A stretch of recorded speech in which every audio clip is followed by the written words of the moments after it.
Okay, everything in this video, the headlines I've told you about, most of them, get used to it, get used to it, get used to it.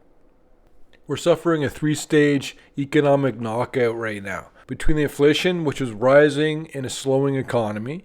But now the inflation's coming down, as you knew because you watch this channel. It's going to come down pretty quickly from this point now, too. But a weak economy suffering inflation slowed down even more. And then now we have all the layoffs coming. We're going to talk about all of this in this video, too. Lots of layoffs going on right now. The layoffs is what you do to try and get your train back on the rails if you're having corporate problems. The first thing you do is you look to lay off people. And what's the next stage? Bankruptcies. Company can't afford to pay the employees, can't afford to have the operations continue, unable to pay off all the debts that they've racked up. That's when the company declares bankruptcy.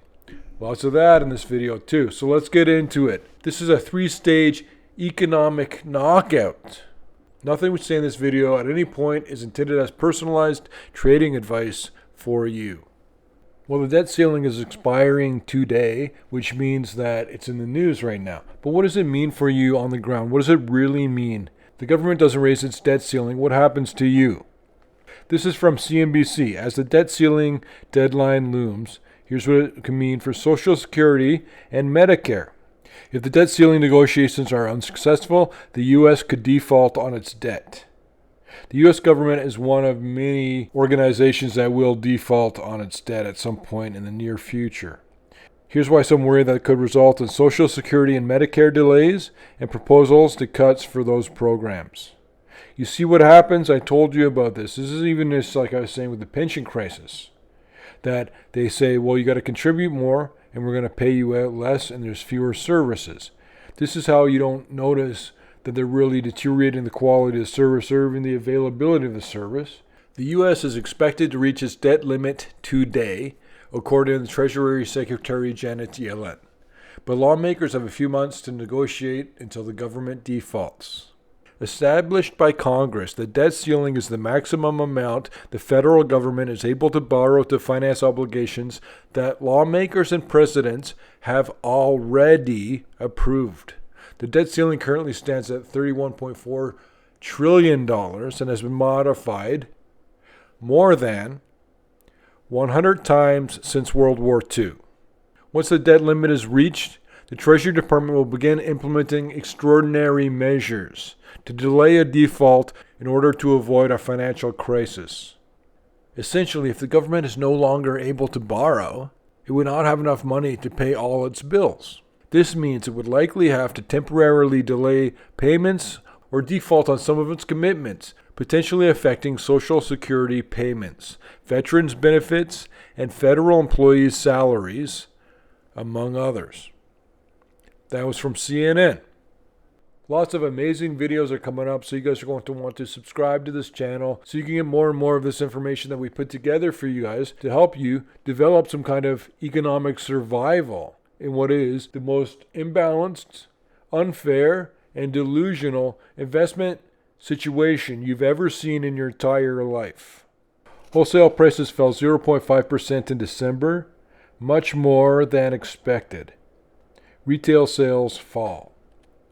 And prices fell more than expected, but probably not by you. It's doing exactly what I told you it was going to do. The producer price index declined 0.5% for the month, compared to the Dow Jones estimate for a 0.1% decrease. So 5 times the estimate. A sharp drop in energy prices helped to bring the headline inflation reading down for the month. The PPI's final demand energy index plunged 7.9%. Retail sales fell 1.1% in December. Markets fully priced in quarter-point interest rate hike in February as inflation slows. So now the expectation has become that the Federal Reserve will raise interest rates only by 25 basis points in February. So a quarter-point interest rate increase on top of the previous interest rate increases. But then you get set up for the expectations, because if it comes in higher than expectations, lower than expectations, you're going to see a massive readjustment. Money's going to move around all over the place in the economy, which means risks and opportunities. They may be early in their analysis and predictions, but their forecasts are downright scary. Peter and team have made me quite a bit of US dollars. Mark. Market pricing Wednesday morning pointed to a 94.3% probability of a 0.25 percentage point hike at the Fed's next meeting. Economic data helps solidify the idea that after a succession of aggressive increases, the Fed is ready to take its foot off the brake a bit more. So you see everyone's realizing now that the Federal Reserve can't keep raising rates at the pace that they were. And you watch how good this is going to be for gold. That'll be a preview for what happens when the Fed pivot eventually arrives here. Party City files for bankruptcy with plans to restructure mounting debt.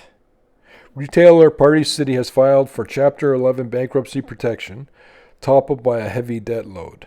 So that's hilarious. You should get a tattoo of that. Toppled by a heavy debt load.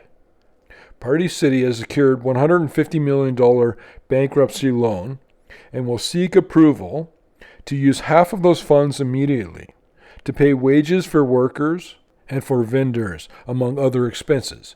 So basically, people worked, and now they're owed the money for working, and Party City's like, well, we're going to pay you out of this bankruptcy loan that we have to get. That's not secure employment.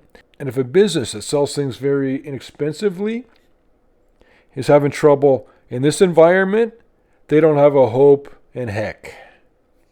Amazon set to begin new round of layoffs affecting more than 18,000 people.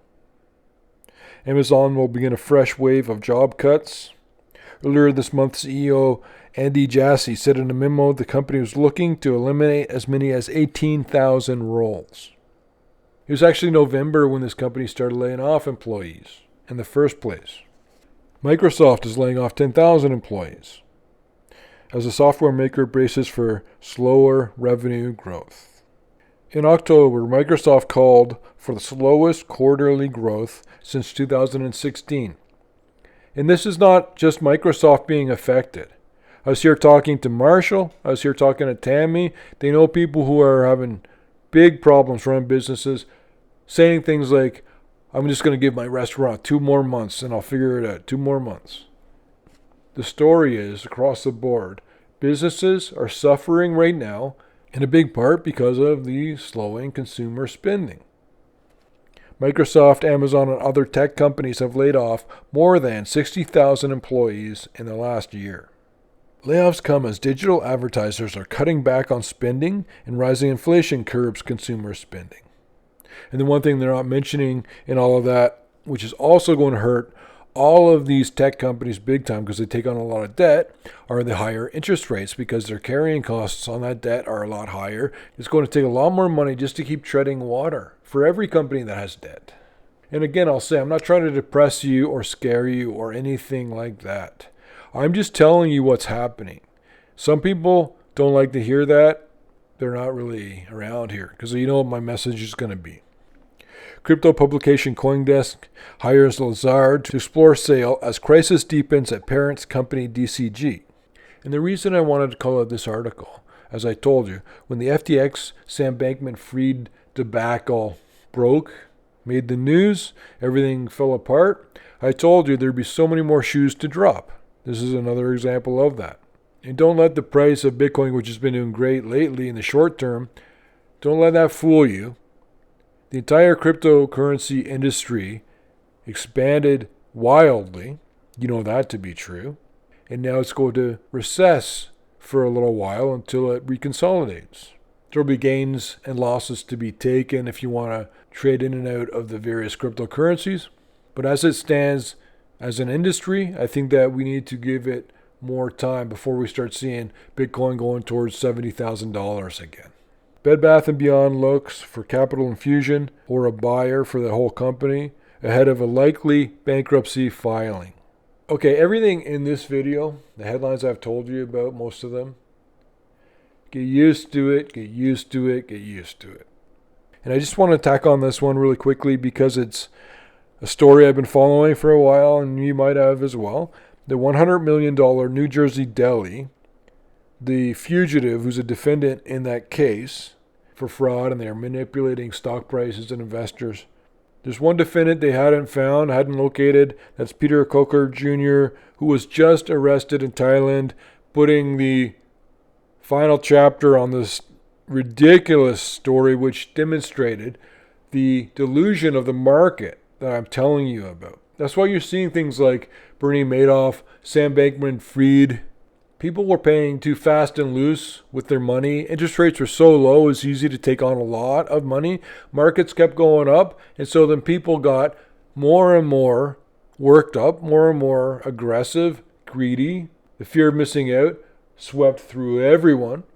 Long story short, you see things like a deli that's valued at $100 million. You see an NFT trading for $1 million. How much is it worth now? And if you haven't checked on the prices of NFTs since the hype was at its max, you'll have fun taking a look at how some of this has worked out. On behalf of the entire Peter Leeds team, we love you guys. You guys are so important to us. We're trying to do a good job for you. You let us know what we can do differently, and we'll change things up for you.